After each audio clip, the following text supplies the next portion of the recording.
పందెట ఆకాశం వైపు జీవితంలో రెండు సార్లు చూస్తుందట. అది మొట్టమొదటిగా పుట్టినప్పుడు దాని తల్లి కలుపులోంచి బయట రాగానే ఒకసారి అలా బోర్లా పడతాడు. బోర్లా పడినప్పుడు చూస్తుందండి. అది ఇంకా ఆ టైంలో పెద్ద ఏం అర్థం అవుతుంది, దానికి ఏం అర్థం అవుతుంది. ఇంకా అది తప్పితే మళ్ళీ లైఫ్లో ఇంకెప్పుడు ఏం చూడదట, అది ఆకాశం వైపు చూడదు.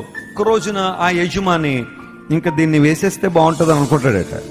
అనుకుని దాన్ని పట్టుకుని ఒక కర్ర ఒకటి తీసుకుని 4 కాళ్ళు ఉంటాయి కదా, రెండు కట్టేసి ఆ కర్ర కాళ్ళల్లోంచి దూపి అప్పుడు అటొకడు ఇటు కూడా మోసుకెళ్తుంటే అప్పుడు చూస్తుందట. Wow, what a sky! అద్భుతమైన ఆకాశం, ఎప్పుడు ఎవరు చూపించలేదండి మనకి అంటే, మరి నువ్వు ఎక్కడ చూసావు?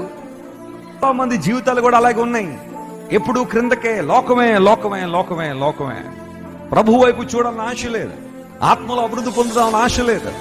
కానీ ఎప్పుడైతే నువ్వు నిర్ణయం తీసుకుంటావు, ప్రభువా ప్రతిరోజు నా ఆధ్యాత్మిక జీవితంలో ఒక మెట్టు నేను ఏం చేయాలా,